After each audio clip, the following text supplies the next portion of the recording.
Cannabis na política, essa nossa live de hoje, dessa série que eu venho fazendo. Hoje a gente vai ter a alegria de conversar com a Maísa Diniz. Vamos esperar aqui a galera começar a entrar. Pronto, Maísa já tá até aqui.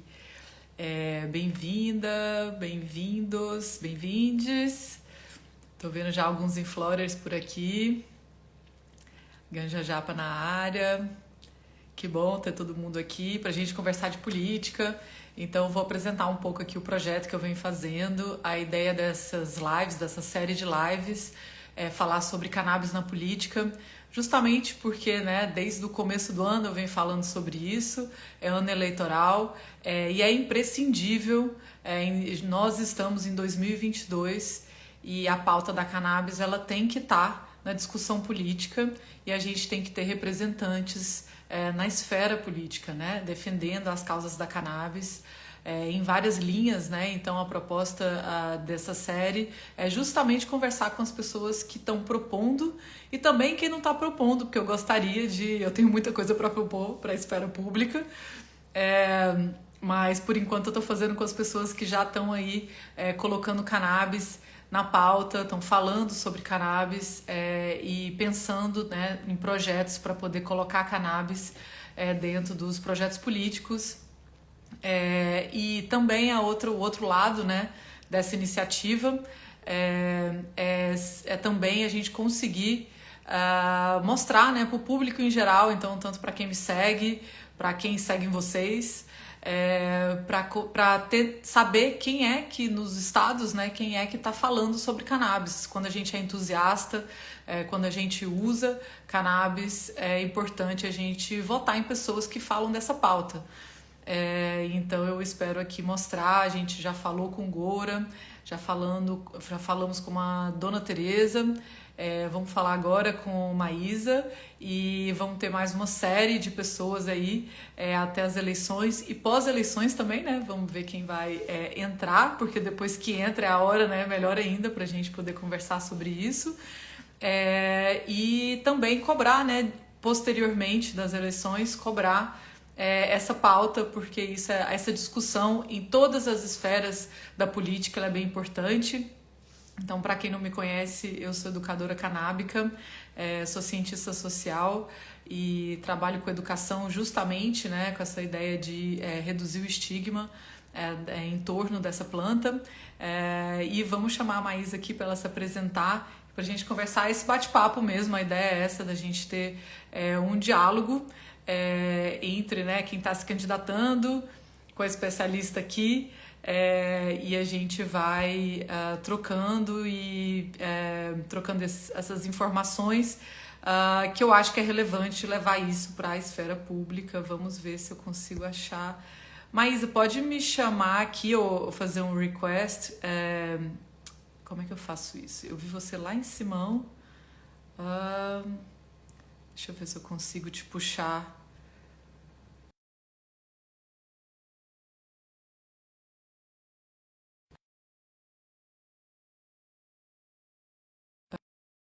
Travadinha aqui no vídeo porque alguém me ligou.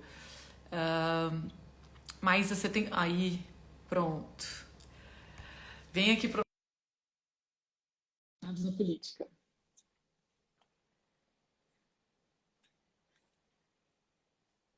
Deu? Isso, deu. Pronto. Olá, tudo bom, Tudo Maísa? bom, Luna? Bem-vinda. Prazer te conhecer. Obrigada. Ai, eu tô super feliz, menina. Eu tava nervosa antes de entrar aqui. Ora, que bom. Obrigada pelo espaço. Com certeza, eu estava vendo aqui seus vídeos, eu falei, pô, que legal que tem candidatos falando tão abertamente assim de cannabis e de vários aspectos.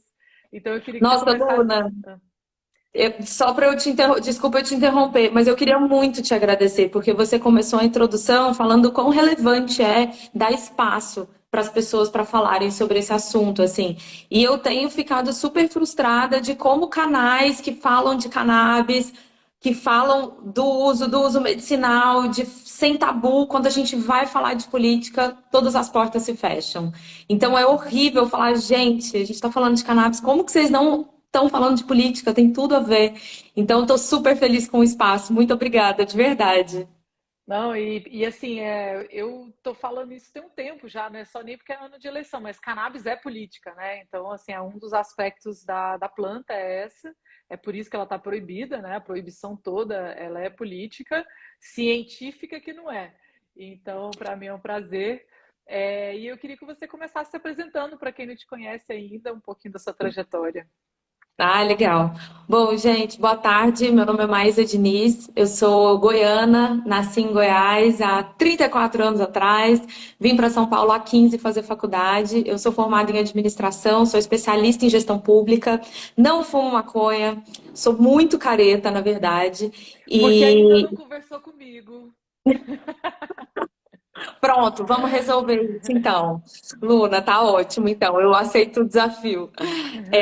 Bom, eu sempre quis trabalhar com gestão pública, desde quando eu vim para São Paulo, sempre foi esse o principal motivo, sempre quis trabalhar com gestão, impacto social e como que a gente faz para ajudar as pessoas. E pensando no meu trabalho como administradora, pensar na gestão pública era a trajetória natural. Então, eu me especializei em gestão pública, trabalhei na prefeitura em Santos e sempre fui ativista, do futuro da política, da inovação na política. Então, eu organizei a virada política. A virada foi o maior evento de inovação política do país. Aconteceu mais de 5 anos. Já esteve presente em 12 cidades, simultaneamente com o evento. Eu fui até capa da Isto É com o evento. Enfim, foi super divertido. E eu acho que foi a minha escola, não só de ativismo, mas da política que eu acredito. Porque não é só sobre as coisas que a gente acredita e as pautas que a gente defende, mas é muito sobre a forma como a gente faz política, a forma como a gente se relaciona com as pessoas. E eu acho que foi dentro da virada política e dentro de São Paulo, com essa mudança, saindo de casa, vindo para cá sozinha, que o feminismo se impôs na minha vida, porque de repente eu passei a perceber como ser mulher é horroroso, sabe? A gente passa o tempo todo por situações de abuso, que muitas vezes são travestidas de elogios e de situações violentas, efetivamente. E foi a partir da virada política que uma mulherada se juntou, amigas que já eram ativistas, mulheres que já desejavam entrar para a política, que a gente fundou o Vote Nelas. E na época a gente falava que o Afeganistão tinha mais mulheres na política que o Brasil.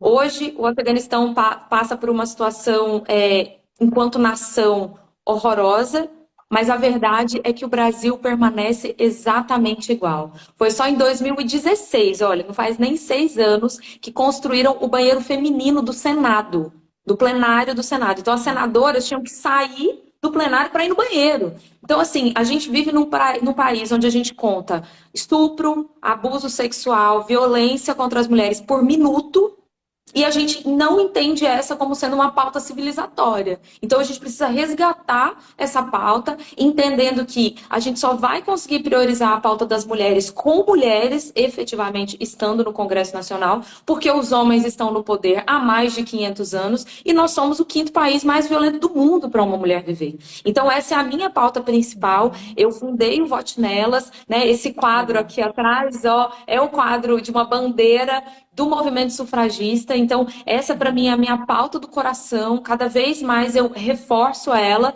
e fiz mobilizações do Vote Nelas em diferentes setores, em diferentes atuações. Mas, para mim, falar de mulheres na política é essencial e é a partir desse lugar que eu trago a minha pauta de mulheres, e foi a partir daí que me veio a pauta de cannabis. Porque, como eu te falei, eu sou super careta e eu fui ficando cada vez mais careta conforme eu fui ficando adulta, assim. Então, em Goiânia eu bebia, eu fumava cigarro de vez em quando, mas eu passei por um processo depressivo há uns 4 anos atrás e que desde então eu gosto muito de estar em plena consciência, mas já fumei maconha, já tomei LSD, já comi maconha. Então, assim, eu acho que drogas lá em casa, eu venho de uma família muito careta, mas que estranhamente a gente fala muito sobre tudo, não só sobre drogas, mas sobre sexo, sobre qualquer um desses assuntos tabus. Então, nunca foi exatamente um problema, tanto que hoje a minha família está virando expert em cannabis por causa da minha campanha, então está sendo super Legal. gostoso, assim, porque a família toda está aprendendo muito sobre isso. Mas partir desse lugar careta também está sendo muito relevante, assim. Eu fui nas reuniões da Marcha da Maconha e era super engraçado na hora que eu ia me apresentar, de todo mundo se apresentando, eu sou maconheiro, meu nome é fulano de tal e tal. Eu falei, gente, eu não sou maconheira, meu nome é Maísa, aí todo mundo me olhava assim, caraca, é a primeira vez que tem uma careta na marcha e tal. Mas é muito mais porque o meu projeto político não gira em torno do meu umbigo. O meu projeto é um projeto para pautar o futuro e um futuro bom que eu desejo para o Brasil. Ele é pautado pelas mulheres nos espaços de poder, pela legalização da cannabis, não só porque a gente perde com um mercado que hoje é pautado pelo tráfico e financia o tráfico, mas muito mais pelo potencial da cannabis por ser uma planta, pelo potencial de regeneração do solo. O meu partido é a Rede Sustentabilidade, então falar de sustentabilidade, de inovação, de mulheres, de cannabis tem tudo a ver. Então essa que é a minha estrutura. Eu estou aqui em São Paulo, que as pessoas sempre perguntam também, qual o estado? Então é isso, gente. Eu sou a Maísa Diniz. Maísa, a gente tem várias coisas em comum. Eu também sou goiana, nasci em Goiânia. Não acredito. Estamos descobrindo isso Jura? agora online. Sim, sou goiana. Que maravilhoso! Você morou lá por quanto tempo? Eu morei dos 6 aos 17. Oxe, mulher! Quantos anos você tem? Eu tenho 38. Ah, não. Então a gente se cruzou em algum lugar. Num Eu estudei no Bananada, com Marista, certeza. na Fiction, provavelmente. Na Fiction, provavelmente. Ah, legal. Era uma boate de música eletrônica da época. A única que tinha na cidade, era muito legal. Mas com certeza a gente deve ter se cruzado. E é isso também, né? Quando a gente vem assim também de uma capital do interior, né? Como é Goiânia também, levantar esse assunto é sempre uma questão, né? Apesar de que Sim, também Goiânia está bem nessa a parte lá da prefeitura, né? Da Assembleia, sim, tem uma está bem iniciativa na avançada. municipal. Então, e tem muitos médicos também atuando, e tem inclusive empresas internacionais com sede em Goiânia. A USA Hemp tem sede lá. Então, os goianos estamos bem também, Não, a por gente outro está bem lado. representada. E aí eu queria te perguntar, assim, dentro da sua... Assim, como é que foi essa escolha de ter a cannabis como pauta? Porque isso é bem polêmico, assim, a causa feminista, né? E eu também, assim, gostei muito dos vídeos quando você fala, e também da sua iniciativa, né, de fazer o coletivo Vote Nelas. Esse é o que eu tô, né, esse voto esse ano. Como sempre, o meu é de mulheres, e muito focado também em mulheres pretas para poder representar aí também, e junto com essa causa da cannabis agora, desde sempre, né? Mas assim, eu lembro que nas eleições de 2018, o único presidenciável que falou sobre cannabis foi o Boulos. E em 2018, eu não lembro disso ser pauta. E esse ano está muito mais pauta, 4 anos depois.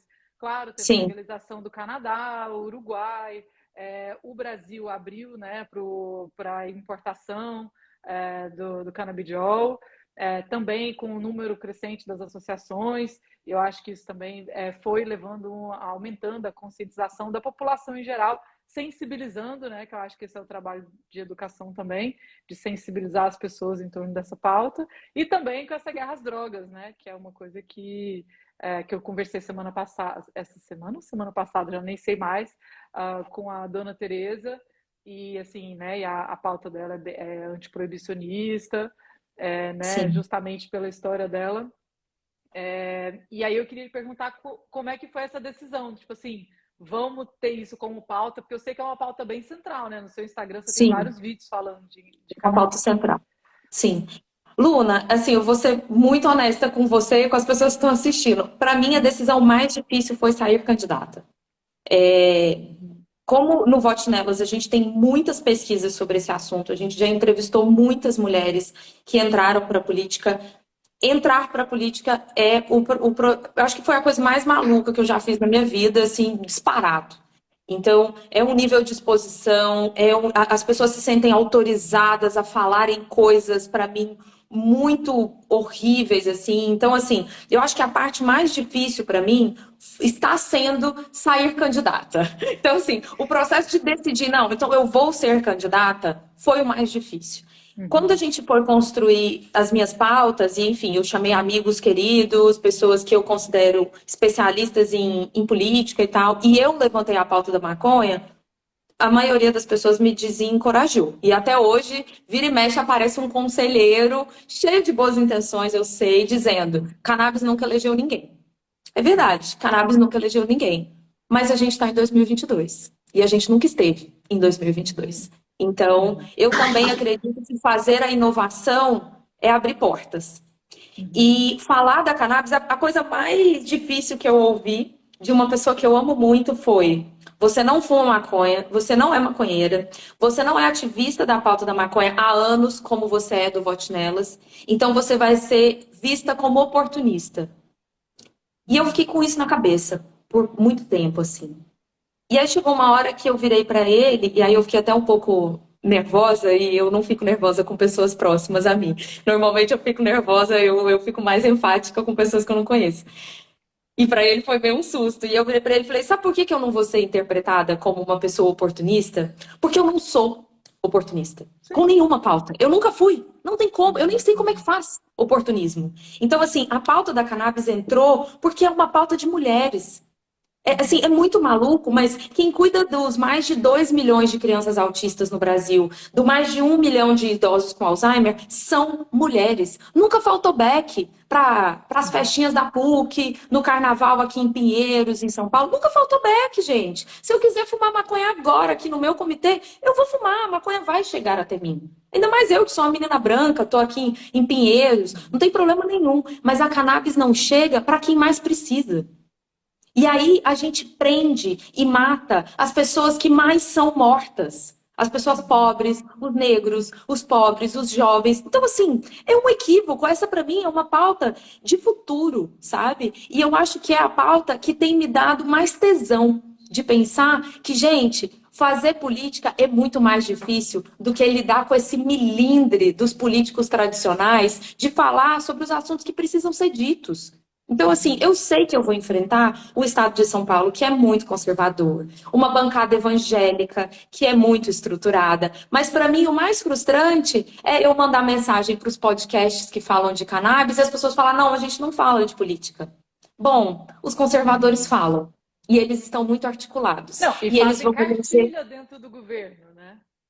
E que cartilha é aquela? Começa a cartilha falando que a cannabis não tem uso medicinal. Então, assim, é criminoso. E o mais revoltante para mim é pensar que nós, que somos progressistas, que somos mulheres, que a gente está afim de falar de cannabis, a gente tem medo de política e não quer se posicionar, não quer se organizar, não quer dar espaço para que a gente se eleja. E não só eu. Tem pessoas à direita falando de cannabis, tem mulheres à esquerda falando de cannabis. Eu me reconheço de centro porque o meu partido é de centro, mas nós estamos federados com o PSOL. Então, assim, gente, vamos parar de ter medo de política. E eu acho que eu tenho muito mais medo da eleição, do processo, da violência política de gênero que eu vou sofrer, do que medo de falar de maconha. Ah, fala Uhum. sério, isso é muito fácil. Não, eu acho que colocar o dedo na ferida das maiores hipocrisias sociais, para mim, me gera zero medo, me gera muito mais prazer, muito mais tesão, porque eu acho que é assim que a gente pauta o futuro. É falando das coisas que precisam ser ditas. Então, acho que é isso.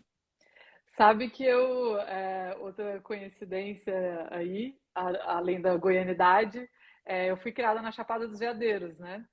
Ah, É, mentira. sim, Não, então e você é lá em São goiana, você não Jorge. é goianiense. Não, nasci em Goiânia, né? Porque o hospital era em Goiânia, mas assim, eu cresci, Ah, estudei em ó, Goiânia, mas que cresci na delícia! Chapada, porque meu pai sempre morou lá. E em 2016 eu fiz um movimento de pré-candidatura à Prefeitura de Alto Paraíso de Goiás. Foi um E movimento coletivo?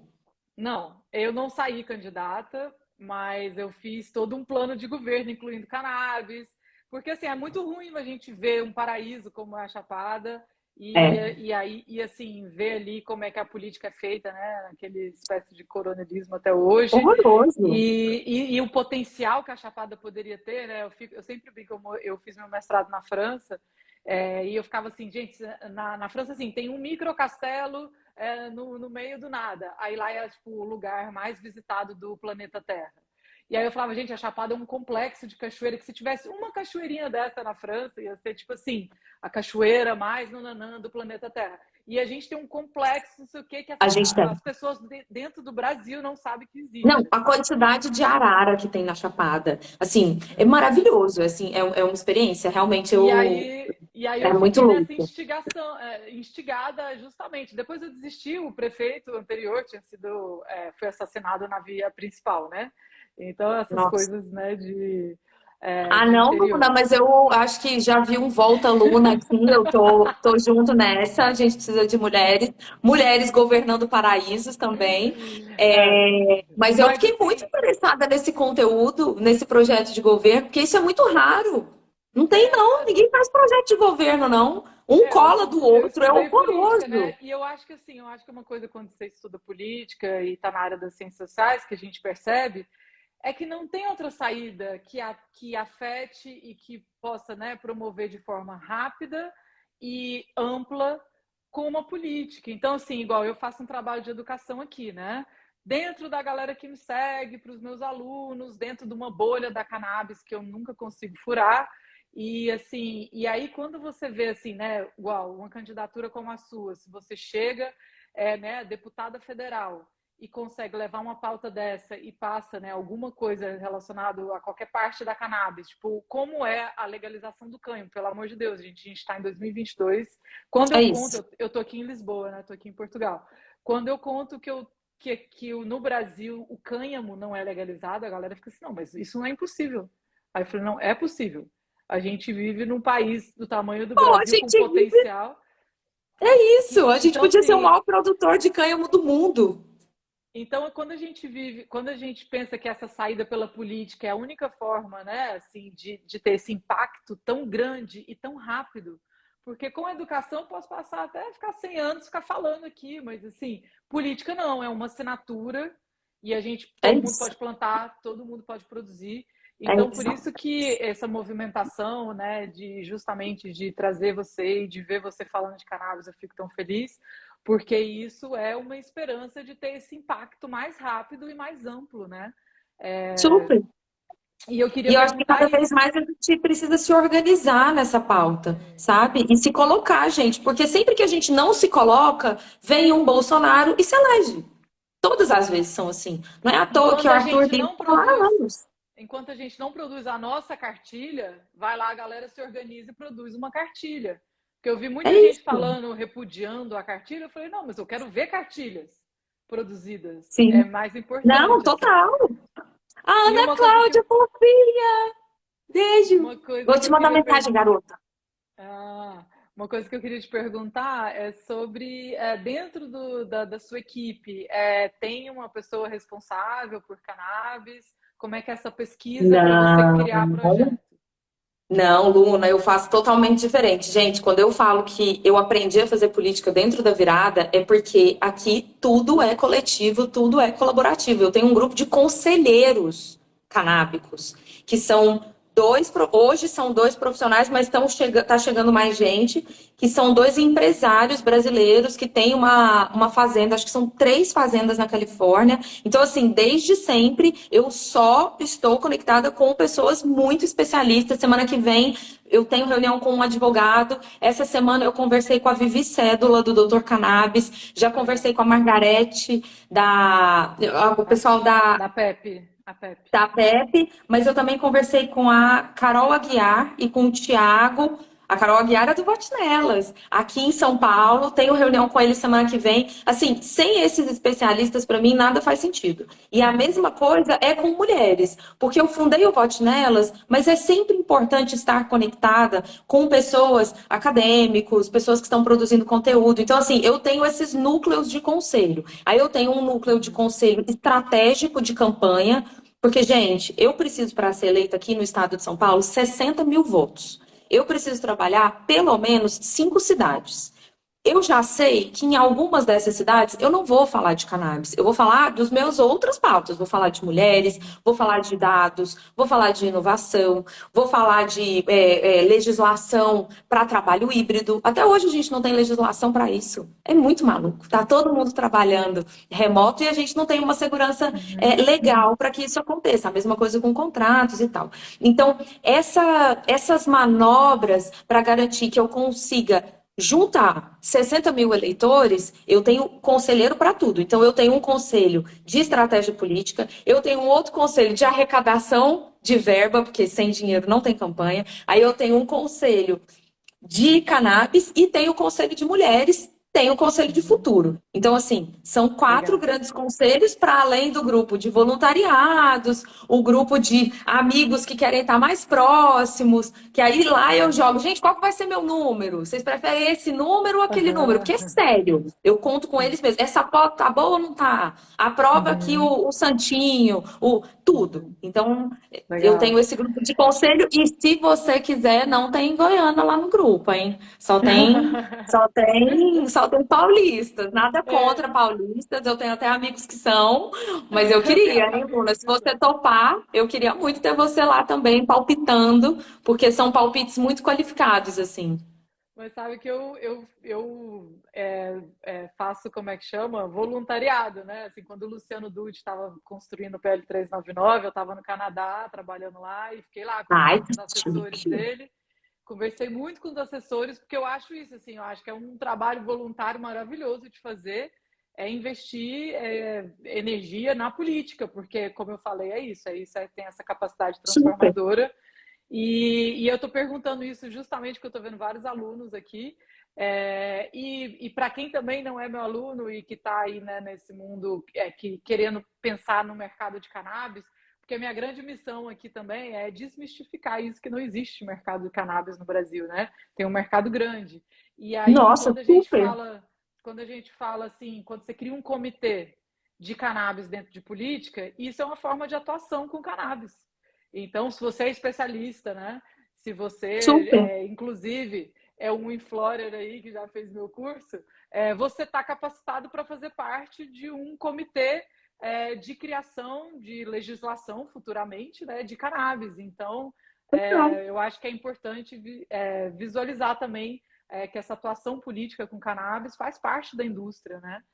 Sim. É, Ô, Luna, deixa então já que você tocou nesse assunto, deixa eu fazer um convite, porque hoje, 7 horas, a gente vai fazer o primeiro encontro de voluntários e tem voluntários específicos de cada pauta. Então, quem quiser, quem estiver aqui em São Paulo e tiver a fim de aparecer, é aberto. São voluntários da campanha. Então, eu vou abrir a campanha inteira para vocês, gente. Vou falar de meta, vou falar de estratégia, vou falar dos eleitores, vou abrir o mapa de São Paulo. Então, vai ser na Rua dos Pinheiros, número 706, pertinho da estação Fradique, na linha amarela. Então, quem estiver aqui acompanhando a gente, for de São Paulo e quiser aparecer, vai ser uma delícia, assim. Vai ser um encontro rápido. A ideia é que seja um esquenta, né, pra gente sextar logo depois. uhum. Mas é isso, assim, eu preciso de muita gente e muita gente qualificada da pauta, sabe? Porque é muito estereótipo. Vira e mexe, alguém me chama de drogada, porque eu defendo a pauta da cannabis. Ah, preguiça.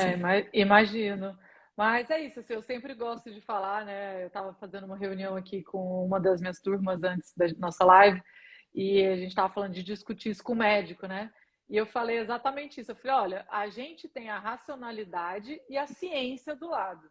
Então, assim, se Sim. a pessoa não, né, só quiser xingar mesmo, não quiser estar aberto para um diálogo, para entender, não tem jeito mesmo de conversar. Mas, assim, a gente tem isso do nosso lado, que quem é, né, negacionista da cannabis aí, não Não, é tem. isso. Então, eu acho que isso já é uma grande vantagem para gente.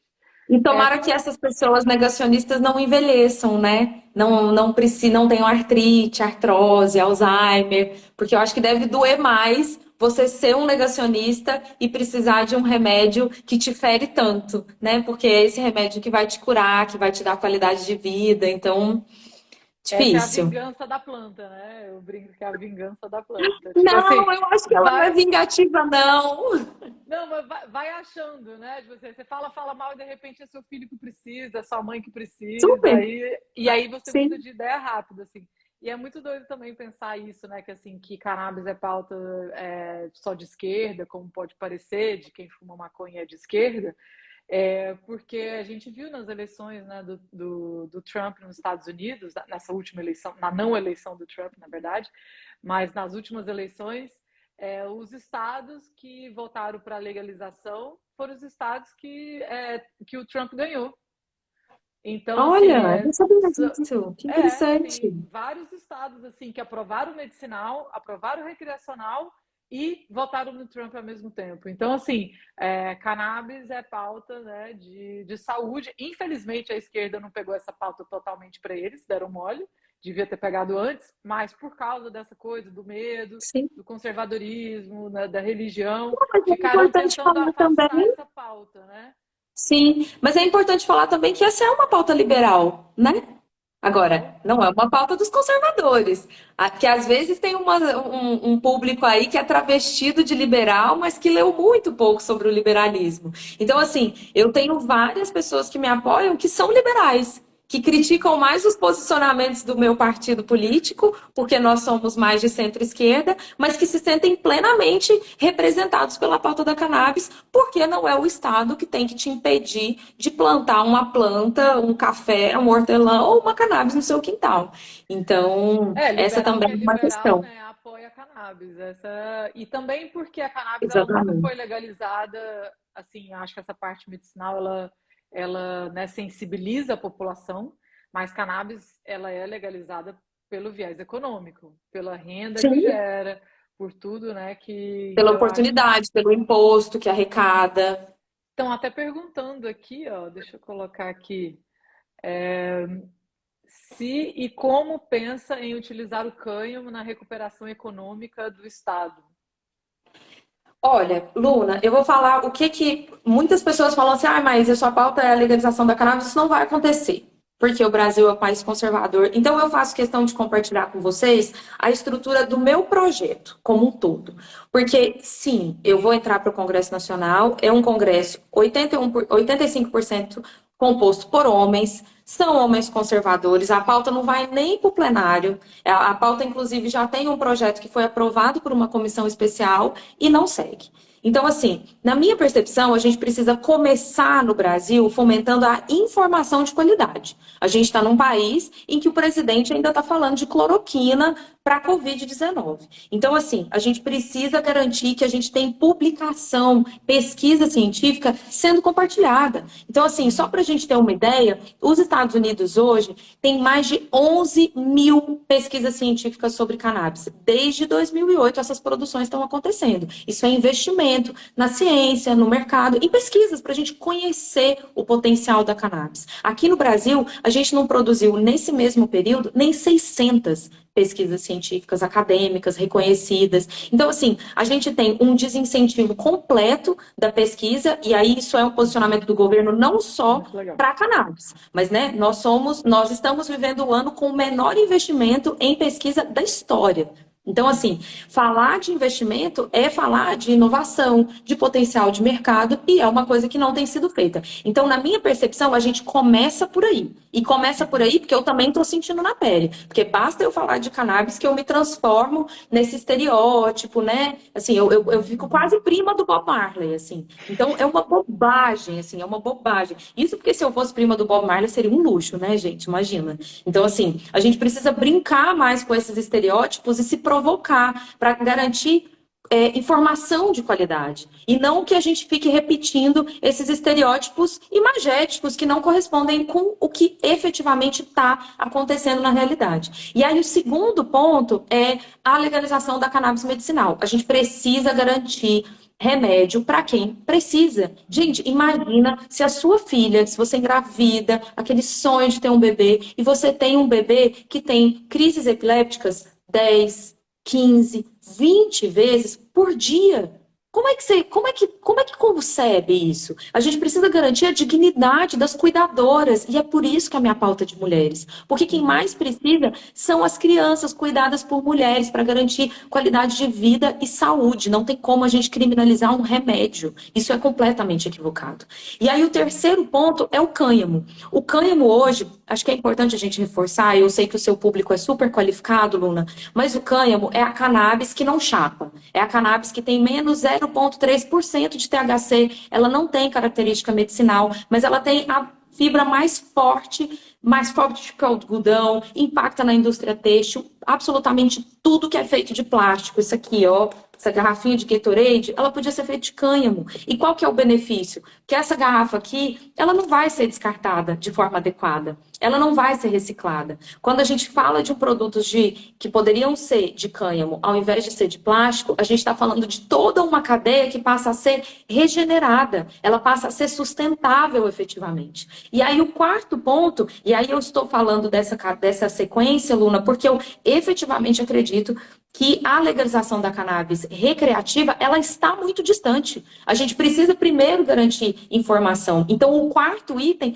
é a cannabis recreativa, porque, gente, a gente precisa garantir que adultos tenham acesso a cannabis para fins recreativos. Chega de hipocrisia, gente. Todo mundo conhece uma pessoa que gosta de fumar um baseado de vez em quando, que precisa da cannabis medicinal para ter qualidade de vida. O Brasil é o país mais ansioso do mundo. Vocês sabiam disso? Eu não sabia. Você sabia que o Brasil é o país que mais consome Rivotril no mundo? Então, como é que a gente concebe isso, sabe? Até na Marcha da Maconha, a Ana Cláudia está aqui, eu conversei com várias pessoas, a gente mapeou uma pesquisa para fazer, e várias pessoas me contando, olha, na boa, eu fumo maconha antes de dormir, porque eu fico muito ansioso, eu tenho muita ansiedade, isso me ajuda a dormir e tal. Gente, isso é o uso não só recreativo, mas também o uso medicinal, que a gente não acha que é medicinal. Então, essas são as minhas fases. Na minha percepção, o cânhamo é o que mais me conecta e o que mais reforça a minha pauta com o meu partido. Meu partido é a Rede Sustentabilidade. Sim. Falar de cânhamo é falar de uma nova estrutura de modelo econômico, porque a gente vai regenerar o solo, a gente vai produzir materiais e formas muito mais sustentáveis e todas com potencial de reciclagem. É isso que muda o mundo na minha cabeça. Muito bom, muito boas pautas. A gente teria aqui Ai, que horas e bom. horas de conversa se eu fosse comentar cada uma, mas eu Ai, vou que dar bom. prioridade aqui para as perguntas que estão chegando. Tá É, bom. qual seria a, qual seria a melhor maneira para regulamentar o autocultivo?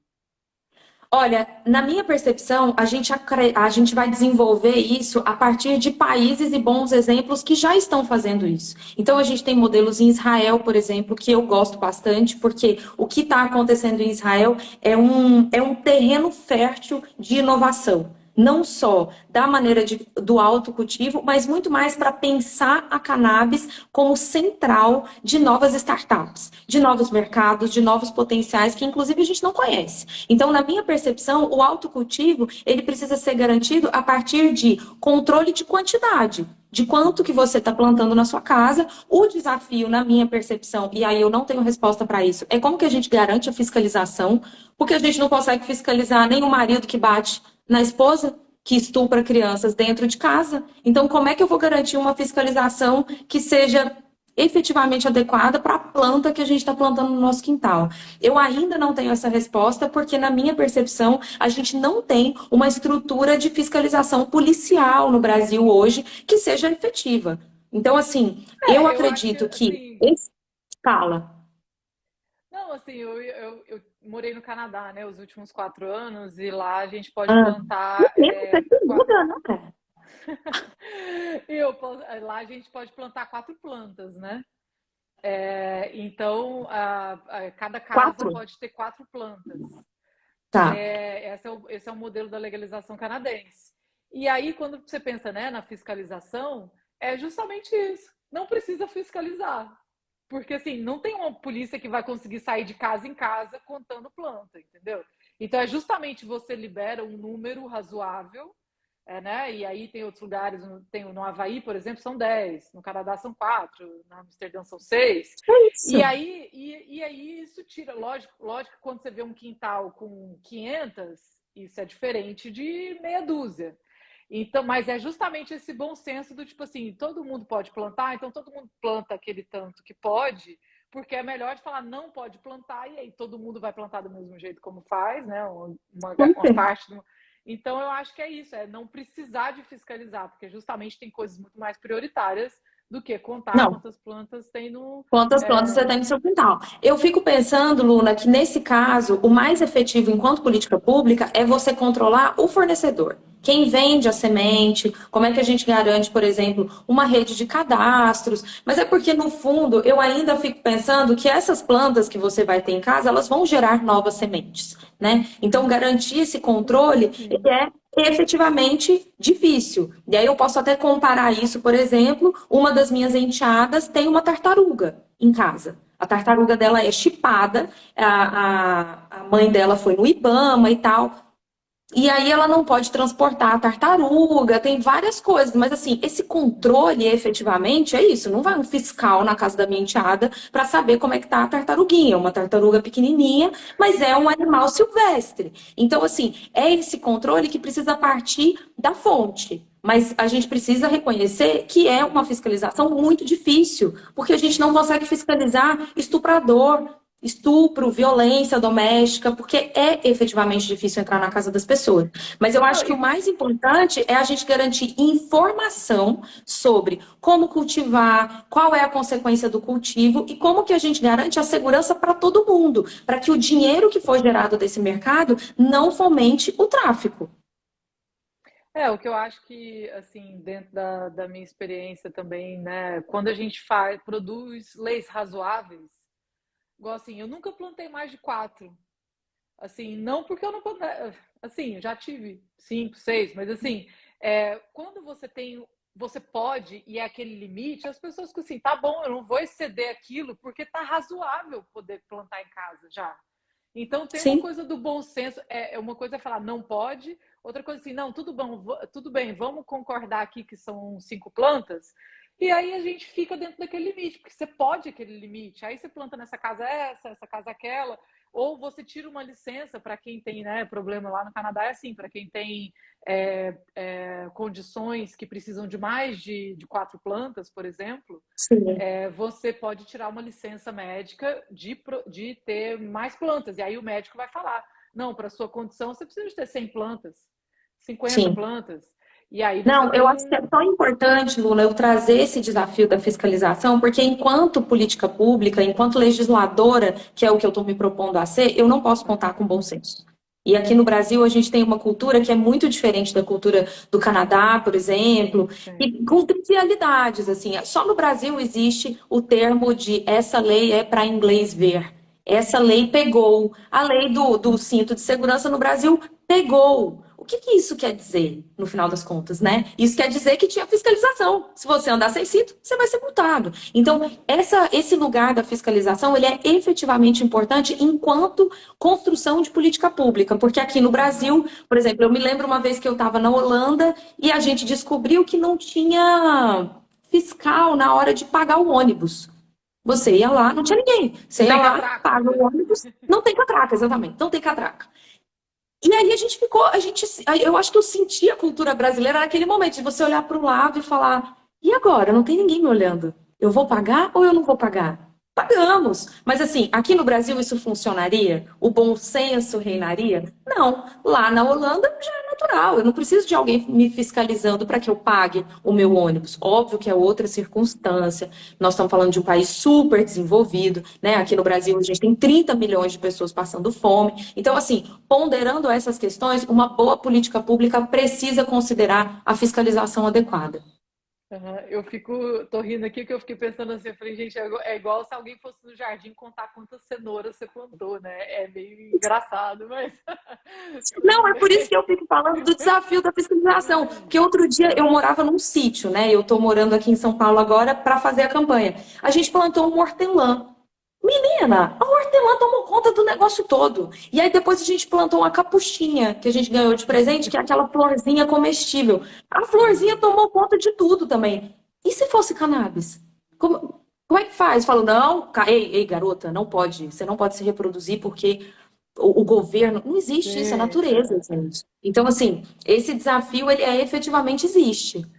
Eu acho que é assim, uma pauta bem principal, assim, né, que eu acho que é importante os candidatos colocarem, é justamente na parte da descriminalização, né, das drogas, políticas públicas de drogas em geral, mas também nessa parte da justiça social, né, que eu acho que isso é da coisa que mais afeta, assim, que eu não sei se você falou, eu não, porque, assim, quando a gente vê, né, o problema que é até hoje nos estados legalizados, né, Portugal é descriminalizado todas as drogas, né? E a Suíça também é. A Suíça agora passou o uso recreacional para além do médico. Então, eu acho que pensar nessa justiça social dentro do Estado brasileiro que usa as drogas e a cannabis justamente para poder encarcerar e matar, né, principalmente a população preta, eu acho que isso como é que você pensa assim, em encaixar a justiça social relacionada à cannabis? Luna, eu realmente acredito que a justiça social ela vai ser uma consequência dessa estrutura, porque eu acho que a legalização da cannabis é uma das ferramentas que a gente tem para efetivamente interromper o encarceramento em massa que acontece hoje. Assim, desde muito adolescente, eu sempre tive amigos que fumavam maconha aí em Goiânia, aqui em São Paulo. Então, assim, nenhum deles foi preso. Não conheço nenhum. Nenhum nunca passou por um baculejo, nada disso. Então, todo mundo sempre fumou maconha com muita segurança, porque a gente fumava maconha na Nova Suíça, aí em Goiânia, na pracinha da D25. Aqui em São Paulo é a mesma coisa. Então, não chega, a polícia não chega aqui. Então, a gente falar sobre a legalização da cannabis é falar sobre justiça social e é falar sobre uma ferramenta potente. E eu gosto de lembrar até da sua primeira pergunta, que você falou, ai, Maísa, como é que foi tomar essa decisão de coragem e tal? Eu vejo muitas pessoas falando, muitos candidatos falando da desigualdade social, falando das injustiças sociais, que acometem muito mais pessoas negras, pessoas jovens e pobres da periferia. Tá, e qual ferramenta? O que você vai fazer para interromper isso? Eu vou legalizar a cannabis. E você? Legal. Sabe, assim? Então, assim, é uma ferramenta concreta, na minha percepção. Até, eu não sei se você viu na Tailândia, que legalizaram e aí libertaram as pessoas que estavam presas por causa de uma planta. É muito maluco pensar isso. Como é que você explica para uma criança? Não, aí, ó, seu tio, ele foi preso porque ele estava com uma plantinha que não pode plantar. Oi? A Briana, né, aquela jogadora de basquete preta que está Está lá na na Rússia, né? e que foi condenada a mais de 9 anos porque ela estava com um cartucho com 0,7 gramas. Tipo, quase meia grama de Não, e óleo de agora? cannabis. E é uma mulher negra, né? Jogadora de Essa basquete. negra. E que agora está sendo usada como negociação para libertar outros, enfim, começa uma outra ferramenta que é só uma ferramenta de injustiça. A legalização da cannabis é um rolo compressor para prender pessoas jovens, para destruir famílias. Isso é muito sério, isso é muito sério. Então, assim, para falar de hipocrisia, falar de justiça social, falar de encarceramento em massa, a gente precisa falar sobre isso, é urgente. E é caro, né? E O eu sistema acho que carcerário no Brasil é caro. Então, eu vi, né, o Quebrando Tabu publicou, né, sobre essa jogadora de basquete, e aí muita gente indignada, como assim faz isso com ela e tal. Eu falei, gente, isso acontece no Brasil todo dia, milhares de pessoas. Então, todos assim, os dias. não dá para indignar com a Rússia porque fez isso com uma americana. Lógico que eles estão em guerra, né, tem muita coisa envolvida, mas assim, isso acontece diariamente. Enquanto a gente está conversando aqui, tem mulheres e homens pretos sendo presos por conta disso. Então, essa é a grande coisa, né? E é Assim, da importante gente... falar que a gente está aqui falando da cannabis, mas teve aquela vez que caiu um avião cheio de cocaína na fazenda do Aécio Neves e o avião sumiu, né? Ou aquele tanto de cocaína, eu acho que foi 3,8 kg de cocaína dentro do avião do Exército. Da FAB, né? Que foi com Da Bolsonaro FAB, e lá. aí eu lembro que quem é que vai na padaria para comprar 380 gramas de presunto? Pá, esses 200 gramas aí param aonde? Então, assim, gente, é só uma ferramenta de encarceramento em massa, é só uma estrutura para fomentar e para garantir a inércia da desigualdade social no Brasil. Com certeza. Eu fico mais feliz ainda, mais confortável de estar falando de cannabis aqui. Não falta motivo.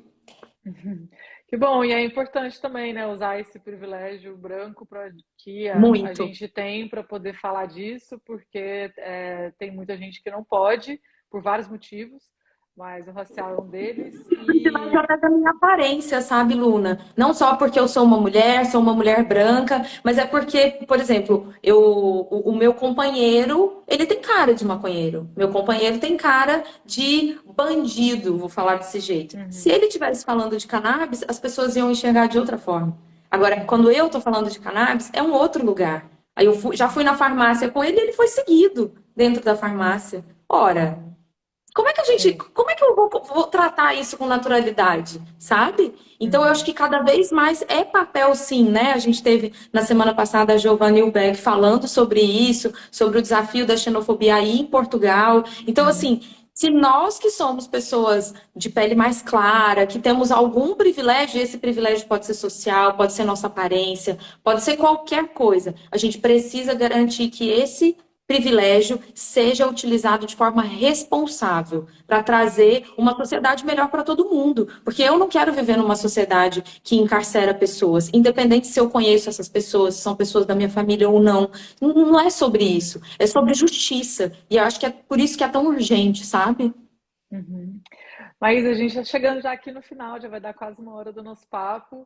Eu quero te agradecer, estou super feliz assim de ver sua pauta quando eu vi, né, sobre você e sobre sua trajetória política, inclusive que você estudou gestão pública. Eu acho que isso devia ser a primeira coisa que para poder alguém se candidatar devia ser assim, estudou gestão pública, porque eu acho que é muito básico assim, né, para poder você se candidatar. Mas e todas as suas pautas também ressonam aqui com o que eu acredito. E te desejo aí muita boa sorte nessas eleições em São Paulo.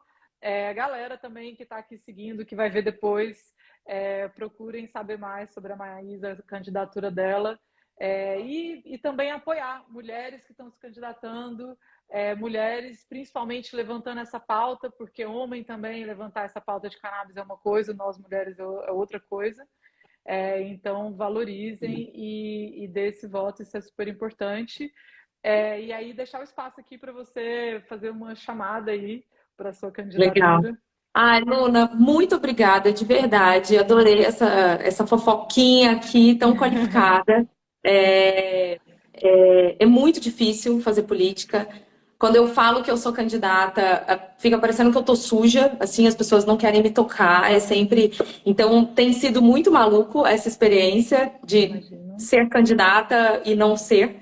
Então, gente, é muito difícil entrar para o Congresso Nacional, não é à toa, a força da inércia do sistema, ela é muito forte. Então, Arthur Lira vai estar lá ano que vem, todos aqueles homens velhos, brancos, eles vão estar lá com financiamento público para garantir essa inércia. Não é o meu caso. Eu estou entrando para a política pela primeira vez, eu não tenho padrinho político, estou sentindo isso agora. Não tenho paz na política, inclusive nem a minha família vota em mim, porque eu estou me candidatando em São Paulo, todo mundo fica lá em Goiânia. Então, o que eles vão fazer é vir para cá, pertinho da eleição, para panfletar junto comigo.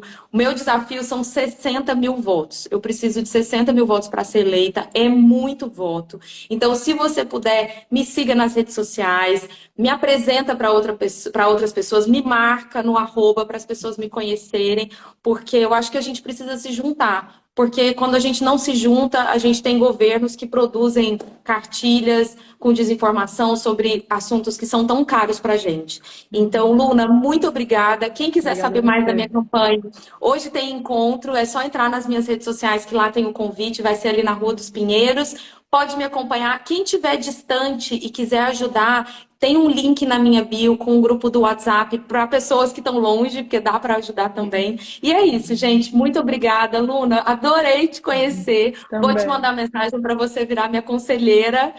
E é isso. Obrigada. Ótimo.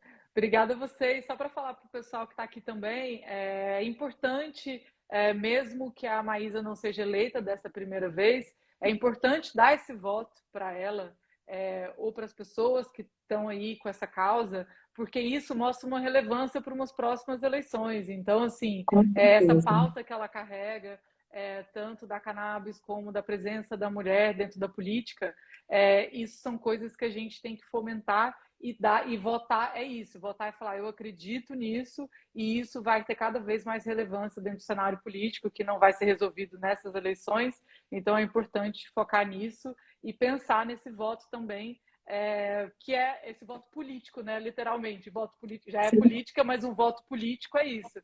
Sabendo que talvez isso não aconteça, mas porém que ali tem uma pessoa que representa aquela pauta que você acredita, e a gente precisa da Maísa lá em Brasília para poder levantar essas pautas que são tão importantes para todo mundo que está aqui, que gosta de cannabis, e para as mulheres em geral, e para os homens que vão ser mais felizes com mulheres no poder. Então... Bom mesmo. Ô, Luna, mas você falou que a gente não vai resolver nessas eleições. A gente vai, porque a gente vai tirar o presidente Jair Bolsonaro, o pior presidente da história. Então a gente vai, gente. Nessa eleição a gente vai resolver muita coisa. Um monte de coisa. O maior problema a gente vai. Aí a gente enche o Congresso Nacional de Mulheres. Vocês vão ver que os próximos 4 anos vai ser bem mais gostosos de serem vividos. Vamos com esse otimismo. É isso. Um beijo para você, Maísa. Obrigada. A gente se fala em breve. Tchau, gente. Tchau, obrigada. Galera. Sextou e vai lá visitar a Maísa e conhecer mais um projeto dela na Rua dos Pinheiros. Tchau, tchau. Beijo, boa. Obrigada.